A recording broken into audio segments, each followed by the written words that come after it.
അങ്ങനെ ഒരു തോന്നൽ വന്നാൽ കൂടുതൽ പൊക്കോളൂ. അതൊരു ദുരിതത്തിന്റെ നമുക്ക് ദുരിതം വരണമെന്നുള്ള അറിയിപ്പാണ്. കുടുംബത്തിൽ വന്ന ദുരിതങ്ങളെ നമുക്ക് തിരിച്ചറിയാനുള്ള മാർഗങ്ങളെ കുറിച്ചാണ് ഞാൻ സംവദിക്കുന്നത്. ഇങ്ങനെയുള്ള സാമാന്യേന വരുന്ന പ്രശ്നങ്ങളൊക്കെ അപ്പപ്പോൾ പരിഹാരം കണ്ടില്ലെങ്കിൽ അത് വലിയൊരു പരിഹാരം നമുക്ക് ചെയ്യേണ്ടതായി വരും. ഇത് ദുർനിമിത്തങ്ങളെ കാണിക്കുന്നത് അതിൽ നിന്ന് നമുക്ക് വരാനുണ്ടെന്ന് ഈശ്വരൻ തന്നെ നമ്മളെ കാണിച്ചു തരാം. നമസ്കാരം, കൈപ്പേശ്ശേരി ഗോവിന്ദംപുരി. നമുക്ക് ജീവിതത്തിനകത്ത് നമുക്കൊരു ദുരിതങ്ങൾ വരികയാണെങ്കിൽ, നമുക്കൊരു സങ്കടങ്ങൾ വരികയാണെങ്കിൽ നമുക്ക് തിരിച്ചറിയാൻ പറ്റുമോ? ദുർനിമിത്തം കൊണ്ട് ജീവിതത്തിൽ വരുന്ന അപകടങ്ങളെ, ജീവിതത്തിൽ വരുന്ന സങ്കടങ്ങളെ നമുക്ക് തിരിച്ചറിയാം. ദുർചിന്തകൾ കൊണ്ട് ജീവിതത്തിൽ വരുന്ന അപകടങ്ങളെ നമുക്ക് തിരിച്ചറിയാം. അതെങ്ങനെയാണെന്ന് ഞാൻ പറയാം. ഏറ്റവും ആദ്യം നമ്മൾ ഭക്തിയുടെ കാര്യം തന്നെ പറയാം. ഒരു വ്യക്തിക്ക് ഒരു കുടുംബത്തിൽ അല്ലെങ്കിൽ കുടുംബ പരിജനങ്ങൾക്കാർക്കെങ്കിലും ക്ഷേത്രത്തിൽ പോകാൻ തോന്നുന്നില്ല, അല്ലെ ഭക്തിയില്ല, അമ്പലത്തിൽ പോകുന്നില്ല എന്ന് പറഞ്ഞാൽ ആ വ്യക്തിക്ക് ഒരു വളരെ ദുരിതങ്ങൾ മുൻപിൽ വരാനുണ്ട്. അത് അനുഭവിക്കാൻ വേണ്ടിയാണ് അവൻ ഉപാസനാ സ്ഥലങ്ങളിൽ പോകാത്ത, അനുഗ്രഹം കിട്ടുന്ന സ്ഥലങ്ങളിൽ പോകാത്ത. അവന് രക്ഷപ്പെടാനുള്ള യോഗം, അല്ലെങ്കിൽ ആ വ്യക്തിക്ക് രക്ഷപ്പെടാനുള്ള യോഗം കുറവോ അല്ലെങ്കിൽ അതിൽ ദുരിതം അനുഭവിക്കാനുള്ള യോഗമോ ഉള്ളപ്പോഴാണ് അവൻ ഈശ്വര സങ്കേതത്തിലേക്ക് എത്താതിരിക്കുന്നത്. നമ്മൾ തന്നെ കറക്റ്റായിട്ട് അമ്പലത്തിൽ പോയിക്കൊണ്ടിരുന്നു, കൃത്യമായിട്ട് നമുക്ക് നല്ല ഭക്തിയുണ്ട്, ഒരാഴ്ചയായി എൻ്റെ തിരുമേനി പോകാൻ പറ്റണില്ല എന്ന് പറഞ്ഞാൽ ശ്രദ്ധിച്ചോളൂ. അങ്ങനെ ഒരു തോന്നൽ വന്നാൽ കൂടുതൽ പൊക്കോളൂ. അതൊരു ദുരിതത്തിന്റെ നമുക്ക് ദുരിതം വരണമെന്നുള്ള അറിയിപ്പാണ്. നാമം ജപിക്കാൻ പറ്റണില്ല തിരുമേനി, സത്യസന്ധമായിട്ടാണ് പറഞ്ഞത്. നല്ല ജപം ഉണ്ടായിരുന്ന ആൾക്കാരാണ് പെട്ടെന്ന് അങ്ങ് ജപിക്കാൻ പറ്റാതെ വരും. അവർക്കും ഉറപ്പാണ് ഒരു ചെറിയ സങ്കടം അവർക്ക് മുൻപിൽ വരുന്നുണ്ട്. അതിൻ്റെ മുന്നറിയിപ്പാണ് അങ്ങനെയത്. അപ്പം ആധ്യാത്മികമായിട്ടുള്ള പരിഹാരം, ആധ്യാത്മികമായിട്ടുള്ള തടസ്സങ്ങൾ വന്നാൽ അതിൽ മുൻപിൽ നമുക്ക് വരാനുള്ള സങ്കടങ്ങളെ കാണിച്ചു തരുന്നതാണ്. ഈ കോടതിയിൽ നിന്ന് ഭഗവാന്റെ സമൻസ് വരും. ഒരു സമൻസ്, 2 സമൻസ്, 3ാമത്തെ സമൻസ്, അത് കഴിയുമ്പോഴല്ലേ വാറണ്ട് അവിടെ എന്ന് പറഞ്ഞ പോലെ ഈ ദേവന്റെ കോടതിയിൽ നിന്ന് വരുന്ന സമൻസ് ഈ തടസ്സങ്ങൾ അവന്. അതുപോലെ തന്നെയാണ് നമ്മുടെ കുടുംബത്തിൽ എന്തെങ്കിലും ദുർനിമിത്തങ്ങൾ വരാനുണ്ടെങ്കിൽ, നമ്മുടെ കുടുംബത്തെ വളർത്തുമൃഗങ്ങളുടെ നാശം, വളർത്തുമൃഗങ്ങൾക്ക് വന്ന മരണം, വീഴ്ചകൾ, അതൊക്കെ നമ്മുടെ കുടുംബത്തിൽ സംഭവിക്കേണ്ട ദുരിതങ്ങളെ കാണിച്ചു തരുന്നതാണ്. അല്ലെ വരേണ്ട സാധനം മാറ്റി വരുന്നതാണ്. അപ്പോഴൊക്കെ നമ്മൾ ശ്രദ്ധിക്കണം, എന്തുകൊണ്ടാണ് എൻ്റെ കുടുംബത്തിൽ ഇത് സംഭവിച്ചത്. എന്തെങ്കിലും ദുരിതങ്ങളുണ്ട്. ചിലപ്പം നല്ല പശുക്കളൊക്കെ പെട്ടെന്ന് മരിച്ചു പോവുക. പശുവിൻ്റെ മരണം, പൂച്ചയുടെ മരണമൊക്കെ ഒരു വ്യക്തിയുടെ മരണത്തിന് തുല്യമാണ്. അങ്ങനെയൊക്കെ വന്നു കഴിഞ്ഞാൽ അത് എന്തുകൊണ്ട് സംഭവിച്ചു?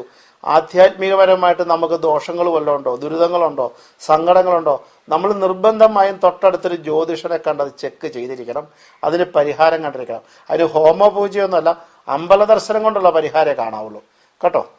2, പല്ലിയുടെ ശവം കാണുക, പല്ലി തലയിൽ വീഴുക, പല്ലി നിലത്തേക്ക് വീഴുക, നമ്മുടെ മുമ്പിൽ ചത്തു വീഴുക, പല്ലിയുടെ മരിച്ച ഇതുപോലും കാണുന്ന ദുരിതാന്ന് പറയുന്നത്. അതല്ല ഈ പ്രദോക്ഷ ദിവസം പല്ലിയെ കണ്ട് തൊഴുന്നത് നല്ലതെന്ന് പറയും. പ്രദോക്ഷ ദിവസം പല്ലിയെ കണ്ട് തൊഴുതാൽ മഹാദേവനെ താഴെ, ശിവരാത്രിക്കും പ്രദോക്ഷത്തിനും ഒക്കെ പല്ലിയെ കണ്ട് തൊഴുന്നത് പോലും നല്ലതാന്ന് പറയണേ. അന്ന് സാധാരണ ഗതിക്ക് കാണാൻ കിട്ടില്ല. ഇവര് കിട്ടുന്നവരുണ്ടത് മഹാഭാഗ്യവാന്മാരാ. ഈ കഴിഞ്ഞ ശിവരാത്രിയുടെ അന്ന് ഞാൻ കണ്ടിരുന്നു. ഞാനിങ്ങനെ തപ്പി നടന്ന് കണ്ടാ ശരിക്കും തൊഴാൻ വേണ്ടിയിട്ട്. അപ്പൊ ആ പല്ലിക്ക് നമ്മുടെ ആധ്യാത്മിക ആചാര രീതിയിൽ പ്രാധാന്യമുണ്ട്. അതുകൊണ്ട് തന്നെ അങ്ങനെ വന്നാൽ അതൊരു ദുരിതം തന്നെയാണ്. അതുപോലെ നമ്മുടെ വീട്ടിൽ നിൽക്കുന്ന കൂവളം കരിഞ്ഞു പോയാൽ അതൊരു ദുരിതത്തെ കാണിക്കുന്നതാണ്. നമ്മുടെ തുളസി വെച്ചിരിക്കുന്ന തുളസിത്തറയിലെ തുളസി നശിച്ചു പോയാൽ അത് നമുക്ക് വരാനിരിക്കുന്ന ദുരിതങ്ങളാണ്. അപ്പൊ ഈ പറയണ പോലെ പല്ലിയുടെ ശവശരീരം കാണുക, പല്ലി തലയിൽ നെറുകയിൽ വീഴുക, പല്ലി പെട്ടെന്ന് മുമ്പിൽ വീണ് മരിക്കുക, അങ്ങനെയൊക്കെ വന്നു കഴിഞ്ഞാൽ, തുളസി കരിഞ്ഞു പോവുക, നമ്മൾ കൂവളമൊക്കെ കരിഞ്ഞാൽ നിങ്ങൾ നിർബന്ധമായിട്ടും തുടർന്ന് വരുന്ന 12 ദിവസം തുടർച്ചയായി ഒരു ശിവക്ഷേത്രത്തിൽ ദർശനം ചെയ്ത് എണ്ണയും കൂവളമാലയും നടക്കൽ വെച്ച് വരാൻ പോണ സങ്കടങ്ങളിൽ നിന്ന് മോക്ഷം നൽകണമെന്ന് പ്രാർത്ഥിക്കണം. അത് നിർബന്ധമായി ചെയ്യണം. കുടുംബത്തെ വളർത്തുമൃഗങ്ങൾക്കൊരു മരണമൊക്കെ സംഭവിച്ചാൽ, എക്സ്പെഷ്യലി പശുവോ പൂച്ചയൊക്കെയാണ് മരിക്കണമെങ്കിൽ, നിർബന്ധമായും അറിയാവുന്നൊരു ജ്യോതിഷനെ കണ്ട് ഒരു ക്ഷേത്രപരിഹാരം ഉണ്ടാക്കിയിരിക്കണം. അതും നമ്മുടെ ദുരിതത്തെ നമുക്ക് കാണിക്കണമാണ്. ഇതാണ് നാമജപാദികൾ നമുക്ക് മുടങ്ങിയാണ്, ക്ഷേത്ര ദർശനം മുടങ്ങിയാൽ ആ മുടങ്ങണ സമയത്ത് നമ്മൾ കൂടുതൽ ഇരട്ടിയായി ചെയ്യാൻ മനസ്സിനെ നമ്മൾ മനസ്സിലാക്കി പറഞ്ഞ് നമ്മൾ പൊയ്ക്കൊണ്ടിരിക്കുക. അത് മാത്രമേ ചെയ്യാൻ പറ്റുള്ളൂ. അതുപോലെ തന്നെ നമ്മുടെ വീടിന് പെട്ടെന്ന് ഈ മാറാല എന്ന് പറയും, ഓരോ നാട്ടിലും എന്താ പറയണമെന്ന് അറിയാൻ മേല, ഈ മാറാല പോലെ ഇങ്ങനെ ഇത് കെട്ടും പെട്ടെന്ന് വീടിൻ്റെ പരിസരത്തൊക്കെ പടപടാന്ന് കെട്ടും. അതുപോലെ കുളവി പെട്ടെന്ന് കൂടുകൾ കൂട്ടുക, ഇതൊക്കെ ചെയ്യുന്ന ദുർനിമിത്തങ്ങളെ കാണിക്കുന്നതാണ്. ഇങ്ങനെയുള്ള ദുർനിമിത്തങ്ങളൊക്കെ വരുമ്പോഴും നമ്മൾ കുടുംബത്ത് നാമജപം കൂട്ടിക്കൊള്ളുക, വേറെ ഒന്നും ചെയ്യാനില്ല. കാരണം നിങ്ങൾ 10 മിനിറ്റ് ജപിക്കണമെങ്കിൽ 25 മിനിറ്റ് നാമം ജപിക്കുക. അതൊക്കെ ഈ ദുരിതത്തെ കാണിക്കുന്നതാണ്. അതുപോലെ തന്നെ നമ്മൾ ഒരു കാരണവുമില്ലാതെ കുടുംബത്ത് വഴക്കുകൾ വരുന്നുണ്ടെങ്കിൽ, ഷണ്ഠകൾ വരുന്നുണ്ടെങ്കിൽ, അതും അവിടെ ജ്യേഷ്ഠാലക്ഷ്മിയുടെ പ്രവർത്തനം തുടങ്ങി. അപ്പം കൂടുതലായിട്ട് ഭദ്രകാളി ഭദ്രം തുടങ്ങിക്കൊള്ളുക. അതൊക്കെ ഈ ആരുടെയെങ്കിലും പ്രാകുന്നതോ വാഗ്ദോഷം കൊണ്ടോ ശത്രുദോഷമോ ദൃഷ്ടിദോഷമോ കൊണ്ടെന്ന് പറയാം. ഭദ്രകാളി പ്രാർത്ഥന നൽകുന്നു, അങ്ങനെ ചെയ്യുന്നത് നല്ലതാണ്. അപ്പോൾ ഈ കുടുംബത്തിൽ വന്ന ദുരിതങ്ങളെ നമുക്ക് തിരിച്ചറിയാനുള്ള മാർഗങ്ങളെക്കുറിച്ചാണ് ഞാൻ സംവദിക്കുന്നത്.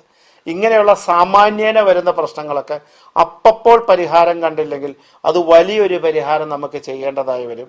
ഇത് ദുർനിമിത്തങ്ങളെ കാണിക്കുന്നത് അതിൽ നിന്ന് നമുക്ക് വരാനുണ്ടെന്ന് ഈശ്വരൻ തന്നെ നമ്മളെ കാണിച്ചു തരണം. ഇപ്പം ചില കുട്ടികൾക്കൊക്കെ വിവാഹം നിശ്ചയിച്ചതിന് ശേഷം മുടങ്ങും.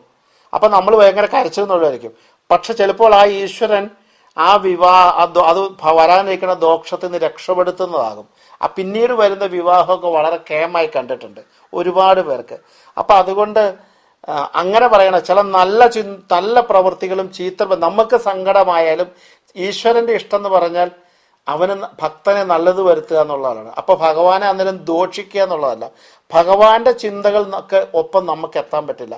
ഭഗവാൻ കാണിച്ചു തരുന്ന നിമിത്തങ്ങൾ നമ്മൾ പരിപാലിച്ചുകൊണ്ട് അതിൻ്റെ പരിഹാരം കണ്ടുകൊണ്ട് നമ്മൾക്ക് മുന്നോട്ട് പോകുമ്പോൾ ആ വരാനിരിക്കുന്ന ദുരിതങ്ങളിൽ നിന്ന് മോക്ഷം കിട്ടി, സങ്കടത്തിൽ നിന്ന് മോചനം കിട്ടി, ഉള്ള സമാധാനത്തെ നിലനിർത്തിക്കൊണ്ട് പോകാൻ പറ്റും. അതുകൊണ്ട് തന്നെ അങ്ങനെയുള്ള കാര്യങ്ങൾ വരുമ്പോൾ ശ്രദ്ധിക്കുക.